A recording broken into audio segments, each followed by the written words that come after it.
Bonjour le frère. Puis-je savoir comment vous vous nommez?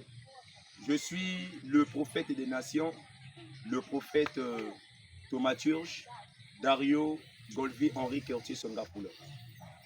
Alors, monsieur le prophète, j'aimerais savoir, vous venez de quelle église?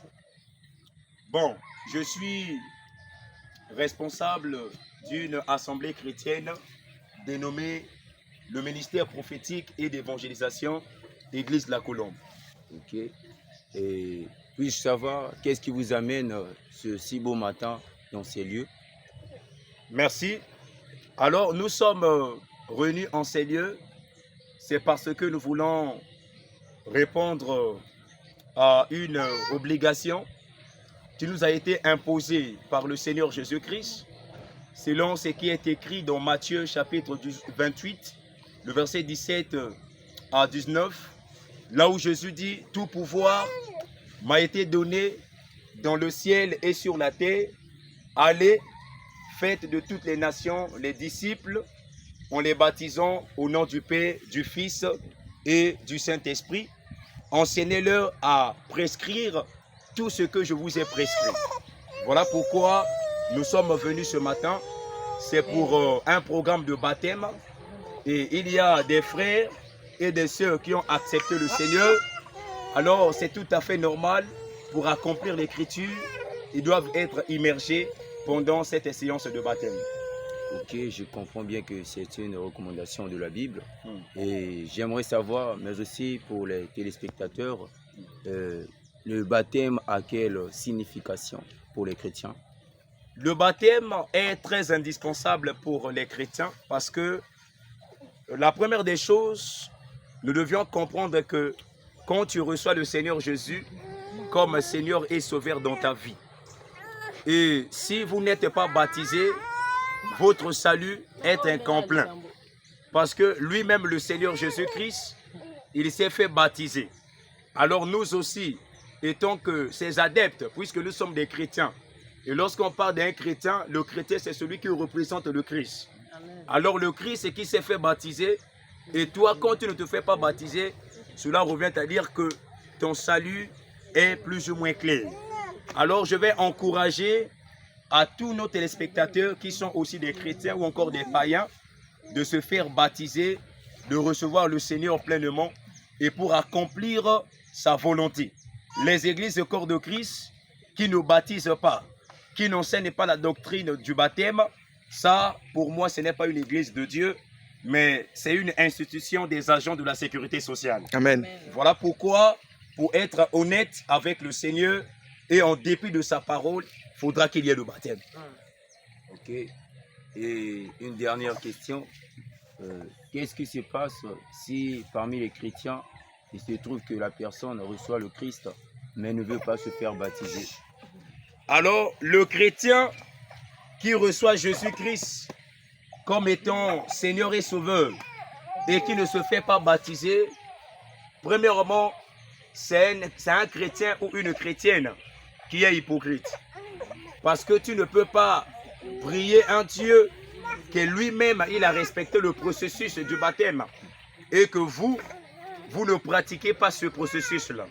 Et donc, les chrétiens qui n'ont pas reçu le baptême, c'est difficile pour eux pour que même le nom soit inscrit dans le livre de vie. Et ils vont prier, ils vont servir le Seigneur, mais sans le baptême, ça sera même difficile que dans les derniers jours, qu'il soit enlevé. Parce que quand le Seigneur Jésus-Christ reviendra, c'est d'abord les morts dans le Seigneur qui ressusciteront premièrement. Et celui qui va mourir dans le Seigneur, c'est celui qui l'a accepté totalement et pleinement. Il vit par lui et il dépend par rapport à ses recommandations. Donc celui ou celle qui se prétend être chrétien, chrétienne et qui ne se fait pas baptiser, qui a reçu Jésus comme Seigneur et Sauveur, ça ce n'est qu'un slogan. Mais la profondeur, c'est d'être dans sa totalité. Et pour finir, prophète, comment puis-je vous retrouver? L'église se trouve où? C'est ça ma question. Pour nous rejoindre, nous sommes situés au quartier Jacques Opango, arrondissement numéro 9 d'Iri. Et nous sommes dans la rue Koué, numéro 1 bis. et nous sommes référés par une église protestante, église évangélique. Pour ceux-là qui nous viennent de Wenzie, ils peuvent utiliser la voie de Mikalou en arrivant au terminus. Et par un petit renseignement, là où il y a des camionnettes, généralement parlant, on parle des 500, ils peuvent les prendre et arriver au terminus de Jacques Opango. Par un renseignement vers l'église évangélique, ils vont nous atteindre en diagonale. Et pour ceux-là qui nous viennent de Kintele, Makabandilou, Masengo, Soproji, ils peuvent utiliser la voie qui mène à Kombo, à l'arrêt Otina, un petit enracinement dans la rue Otema. Vous vous allongez à la descente vers les érosions, un petit enracinement vers l'église évangélique et vous nous atteindrez. Alors pour plus de détails, nous avions aussi une page Facebook, là où s'intitule Église de la Colombe. Il y a toutes nos informations, il y a tout ce qui caractérise l'église. Nous avions aussi une chaîne YouTube. Il suffit juste d'écrire Église de la Colombe TV. Il y a des vidéos des cultes, même des actualités du culte de l'église. Vous allez voir et merci beaucoup. Merci. Qu'avez-vous à dire pour les téléspectateurs en ce qui concerne le baptême? Moi, je vais donner mon opinion par rapport à ce que la Bible nous relate. Oui. Parce que je vois dans la Bible, dans Actes chapitre 8, il y avait un eunuque éthiopien qui était venu pour adorer à Jérusalem. Et il était en train de lire le manuscrit du prophète Ésaïe. Pendant qu'il le lisait, il avait mal géré par sa compréhension. Et donc l'évangéliste Philippe est parti à sa rencontre pour éclaircir ce qui était dans le manuscrit. Et après un entretien avec l'eunuque éthiopien, la Bible nous donne une précision qu'il a reçu Jésus de tout son cœur. Et de lui-même, il a dit, qu'est-ce qui empêche que je sois baptisé? Il a compris que pour que son salut soit complet, pour qu'il devienne réellement un enfant de Dieu, il doit être immergé dans l'eau, il doit être baptisé. Je dirais aux chrétiens qui prient sans le baptême de se faire baptiser. Le baptême, ce n'est pas une question d'âge. Il n'y a aucun verset biblique qui dise que pour se faire baptiser, tu dois avoir tel âge, tu vas avoir tel âge. Ça, ce sont des philosophies des hommes. Dieu ne nous a pas imposé un âge donné.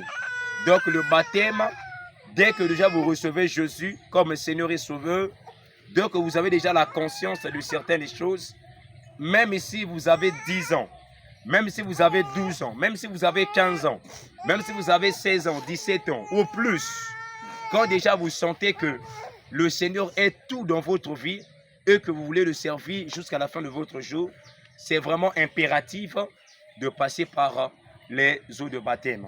Voilà pourquoi même les apôtres qui ont servi, ils ont prêché la parole et ils ont fait baptiser les gens. Nous ne pouvons pas enseigner la parole sans pourtant respecter ce qui est doctrinal. Selon Hébreux chapitre 6, nous voyons dans un autre angle que le baptême est une doctrine qui est imposée dans la Bible. Donc, chers pasteurs, chers prophètes, chers apôtres, chers docteurs, chers évangélistes, vous avez une grande obligation d'amener les âmes à Christ. Les conférences, c'est bien. Les grands séminaires, c'est bien. Les croisades, c'est bien. Les grandes campagnes d'évangélisation, c'est bien. Des grands rassemblements, c'est bien. Les stades, les grandes salles, les amphithéâtres remplis, tout ça, c'est bien. Mais aussi longtemps qu'il n'y a pas une âme qui est convertie, tout ce que nous allons faire là, c'est multiplié par 0 et le Seigneur ne tient pas compte. Je vous remercie beaucoup.